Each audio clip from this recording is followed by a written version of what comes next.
Hello दोस्तों, नमस्कार। स्वागत है आपका आपके अपने यूट्यूब चैनल जीनियस क्लासेस में। आप देख सकते हैं संविधान की प्रस्तावना यानी भारतीय संविधान की प्रस्तावना।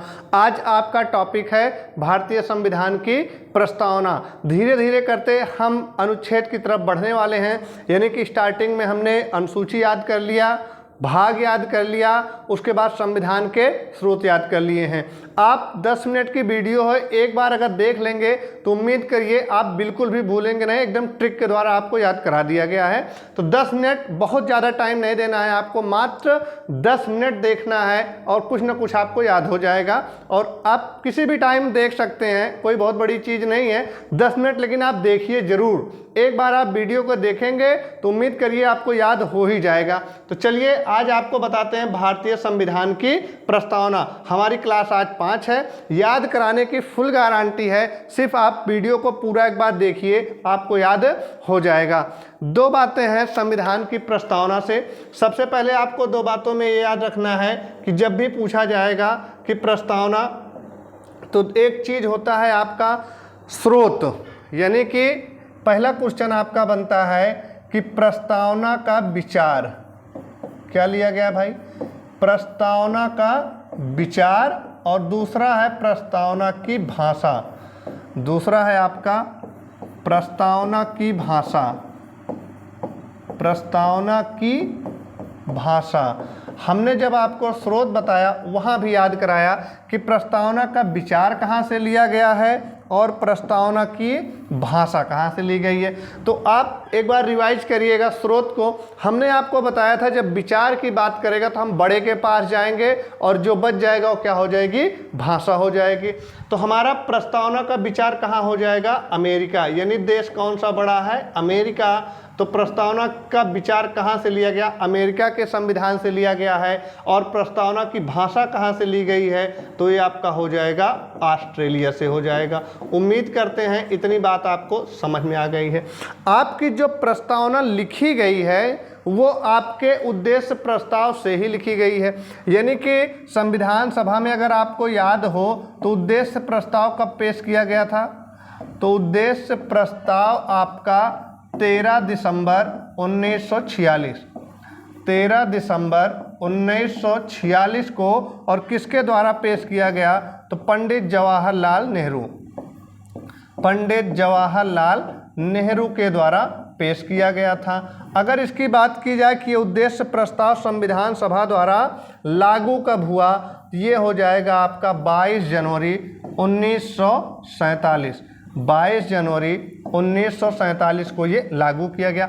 आपकी जो प्रस्तावना है उसी का दूसरा नाम उद्देशिका भी कहते हैं। उसको क्या कहते हैं? उद्देशिका भी कहते हैं। यानी चाहे आपको प्रस्तावना लिखा मिल जाए, चाहे आपको उद्देशिका लिखा मिल जाए, दोनों बातें आपका एक ही हो जाती हैं। तो उम्मीद करते हैं इतनी बात आपको समझ में आ गई होगी कि प्रस्तावना का विचार कहाँ से लिया गया है? अमेरिका से लिया गया है। और प्रस्तावना की भाषा कहाँ से ली गई है? ऑस्ट्रेलिया से ली गई है। और ये उद्देश्य प्रस्ताव जो पेश किया गया आपका 13 दिसंबर 1946 को, और किसने पेश किया? पंडित जवाहरलाल नेहरू ने। लेकिन ये संविधान सभा द्वारा कब लागू हुआ? तो ये है आपका 22 जनवरी 1947 को। इसी उद्देश्य प्रस्ताव को जो पेश किया गया, इसी के नाम पे इसको उद्देश्य का कहा गया। आई बात समझ में? अच्छे से आप समझिएगा, समझ में आ जाएगा। उसके बाद अगली बात होती है कि आपकी जो प्रस्तावना है, पूरी प्रस्तावना एक वाक्य में लिखी गई है। यानी कि प्रस्तावना एक वाक्य में लिखी गई है। एक वाक्य में लिखी गई है। एक वाक्य में लिखी गई है। पूरी प्रस्तावना आपका एक वाक्य में लिखी गई है। ये पॉइंट आप नोट डाउन कर सकते हैं। पूछता है आपका प्रस्तावना कैसी लिखी गई है, तो पूरी प्रस्तावना आपका एक वाक्य में लिखी गई है। प्रस्तावना में 3 शब्द के विचार दिए गए हैं। प्रस्तावना में 3 प्रकार के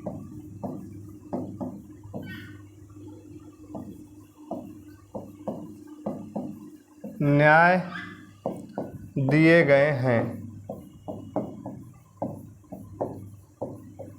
जिसमें से पहला हो जाएगा आपका सामाजिक और दूसरा हो जाएगा आपका आर्थिक और तीसरा हो जाएगा आपका राजनैतिक। तीसरा हो जाएगा राजनैतिक। सामाजिक का मतलब क्या हो जाता है? सामाजिक का मतलब है कि आपको समाज में बराबर अधिकार दिया जाएगा। समझ सकते हैं? सामाजिक का मतलब क्या हो जाएगा? आपको बराबर न्याय दिया जाएगा। आर्थिक का मतलब है आर्थिक क्षेत्र में यानी नौकरी के क्षेत्र में आपको बराबर अधिकार मिलेगा। और राजनीतिक का मतलब है कि आपको राजनीति यानी कि चुनाव प्रचार जैसे होता है कर रहे हैं सभी लोग, या आप चुनाव खुद लड़ रहे हैं तो आपको भी समान मौका अवसर दिया जाएगा। कितने प्रकार के न्याय दिए गए? 3 प्रकार के न्याय दिए गए हैं। आगे आइए कुछ बातें आपको हम दिखाते हैं जो पहले से लिखी गई हैं, उनको देखिएगा। यहाँ आपका प्रस्तावना का क्रम दिया गया है। पूछता है प्रस्तावना का क्रम बताइए क्या है। तो ये आपका प्रस्तावना का क्रम है। कौन से हैं? पहला हो जाएगा आपका संप्रभुता और दूसरा हो जाएगा आपका समाजवाद, तीसरा है पंथ निरपेक्ष, चौथा है लोकतांत्रिक और पांचवा है गणराज्य। यानी कि सबसे पहले आपको संप्रभुता, उसके बाद समाजवाद, उसके बाद आपका पंथ निरपेक्ष या इसी को धर्म निरपेक्ष भी कहते हैं, पंथ निरपेक्ष या धर्म निरपेक्ष हो जाएगा, और चौथा आपका लोकतांत्रिक या लोकतंत्र हो जाएगा, और पांचवा अंतिम आपका क्या हो जाएगा? गणराज्य हो जाएगा। इनके बारे में जानिए शब्दावलियां हैं क्या। तो यहाँ आपको लिखा गया है संप्रभुता। संप्रभुता का मतलब होता है जिसमें अंतिम शक्ति निहित हो। कहने का मतलब है ऐसी शक्ति जिसमें अंतिम शक्ति विद्यमान हो, यानी कि सर्वे सर्वा आप कह सकते हैं, उसे हम क्या कहते हैं? संप्रभुता कहते हैं। नेक्स्ट लिखा गया समाजवाद। समाजवाद का मतलब है जहां पर व्यक्ति को कम तथा समाज को अधिक महत्व दिया जाता है, उसे हम क्या कहते हैं? समाजवाद कहते हैं। यानी कि आप इस तरह समझ सकते हैं, आप एक व्यक्ति हैं और बगल आपका क्या है? एक समाज है। तो व्यक्ति को कम महत्व दिया जाएगा और समाज को अधिक महत्व दिया जाएगा, उसे ही हम क्या कहते हैं? समाजवाद कहते हैं। नेक्स्ट लिखा गया आपका पंथ निरपेक्ष या धर्म निरपेक्ष, यानी सभी धर्म को एक समान समझना। ऐसा नहीं है कि आप हिंदू हो या मुस्लिम हो या सिख हो तो अपने ही धर्म को मानोगे, दूसरे के धर्म को नहीं मानोगे। यहाँ पर जो शासक है वो सभी धर्मों को एक समान मानेगा। नेक्स्ट लिखा गया चौथा नंबर लोकतांत्रिक। ये परिभाषा आपको पहले से पता है, जनता का जनता के द्वारा जनता के लिए शासन क्या कहलाता है? लोकतंत्र कहलाता है। अगर आपसे ये पूछा जाए ये परिभाषा है किसकी, तो ये परिभाषा हो जाती है आपके अब्राहम लिंकन की।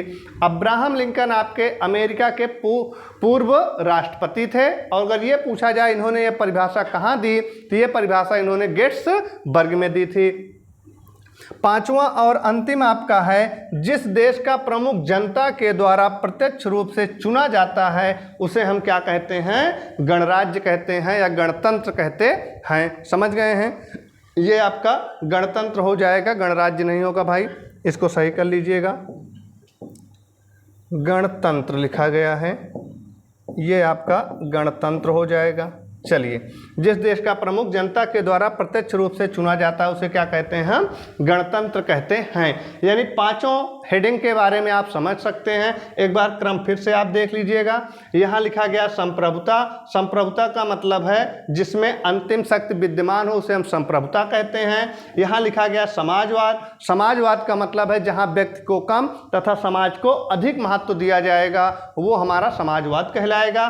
नेक्स्ट लिखा है पंथ निरपेक्ष या धर्म निरपेक्ष, यानी कि हम अपने धर्म को विशेष नहीं मानेंगे, सभी धर्म को एक समान मानेंगे, तो हो जाएगा आपका पंथ निरपेक्ष। नेक्स्ट लिखा गया लोकतंत्र, यानी कि जनता का जनता के लिए जनता का शासन ही क्या कहलाता है? लोकतंत्र कहलाता है। यह परिभाषा आपके अब्राहम लिंकन की है। अब्राहम लिंकन कौन थे? ये अमेरिका के पूर्व राष्ट्रपति थे। अगर ये भी पूछा जाए ये परिभाषा इन्होंने कहाँ दी, तो ये आपके गेट्सबर्ग में दिए थे। आगे अंतिम में लिखा गया है गणतंत्र। यहाँ भी आप गणतंत्र कर लीजिए भाई, ये हो जाएगा आपका गणतंत्र, यानी जिस देश का शासक जनता के द्वारा प्रत्यक्ष रूप से चुना जाता है उसे हम क्या कहते हैं? गणतंत्र कहते हैं। चलिए आगे चलते हैं भाई नेक्स्ट वीडियो में।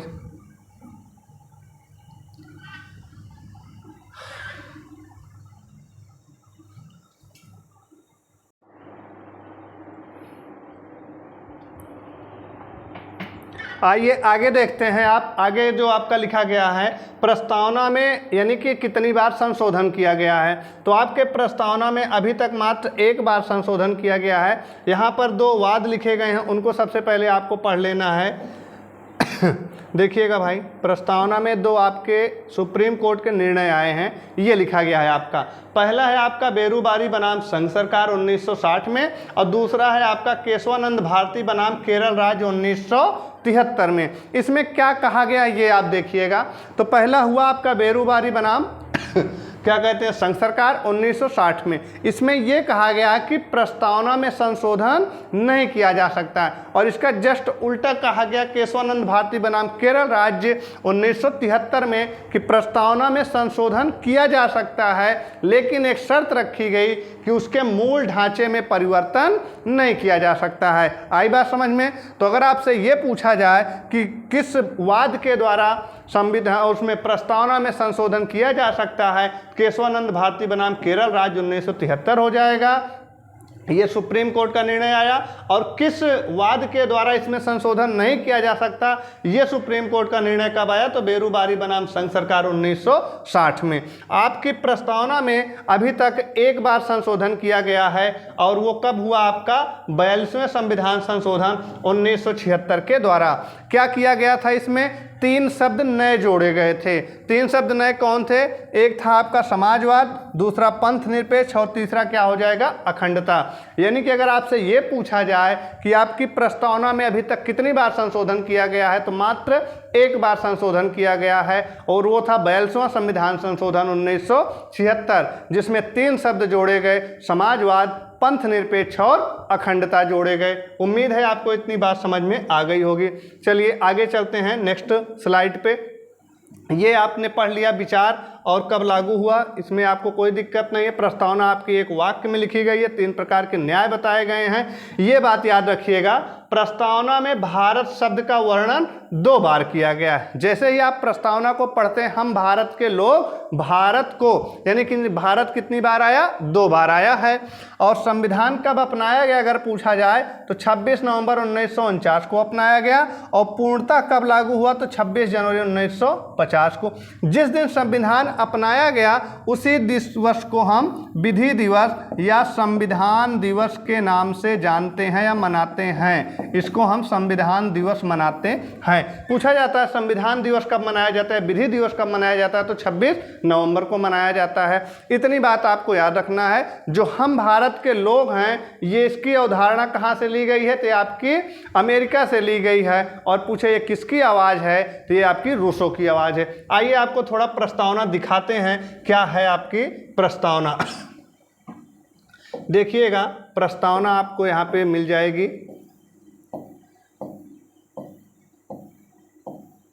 ये आपकी पूरी प्रस्तावना दी गई है। इसमें आप देखेंगे तो अगर ये आपको याद हो जाए प्रस्तावना, तो सभी क्वेश्चन आपको इसी में से मिल जाएंगे, एक भी क्वेश्चन आपको बाहर से नहीं मिलेंगे। देखिए, जो हमने कहा हम भारत के लोग, भारत को, यानी भारत शब्द का वर्णन कितनी बार किया गया है, तो भारत शब्द का वर्णन 2 बार किया गया है। उसके बाद आपने लिखा संप्रभुता, समाजवाद, पंथ निरपेक्ष, अखंडता और गणराज्य या गणतंत्र। यहाँ पे कितने बार लिखे गए हैं, 5 इनका क्रम दिया गया है। सबसे पहले आपका मिल जाएगा प्रभुत्व संपन्न, उसके बाद समाजवाद, फिर पंथ में लोकतंत्र और गणतंत्र या गणराज्य हो जाएगा आपका। कितने प्रकार के न्याय दिए गए, सामाजिक, आर्थिक और राजनीतिक 3 प्रकार के न्याय बताए गए हैं। विचार, अभिव्यक्ति, विश्वास, धर्म और उपासना की स्वतंत्रता, प्रतिष्ठा और अवसर की समता प्राप्त करने के लिए तथा उन सब में व्यक्ति की गरिमा और राष्ट्र की एकता और अखंडता सुनिश्चित करने वाली बंधुता बढ़ाने के लिए दृढ़ संकल्प होकर अपनी संविधान सभा में आज तारीख 26 नवंबर 1949, जो हमने आपको बताया संविधान कब अपनाया गया, मिति माह शीर्षुक सप्तम 2006 विक्रमी को एतद द्वारा इस संविधान सभा को अंगीकृत, अधिनियमित और आत्मार्पित करते हैं। इस तरह से आपको प्रस्तावना के सारे क्वेश्चन यहाँ से मिल जाएंगे और आपको याद हो जाएंगे। तो आपको प्रस्तावना कैसी लगी, आप कमेंट बॉक्स में कमेंट करके जरूर बताइएगा। वीडियो को लाइक करिएगा, चैनल को सब्सक्राइब करिएगा। मिलते हैं आपको नेक्स्ट वीडियो में, तब तक सभी को जय हिंद, जय भारत, नमस्कार।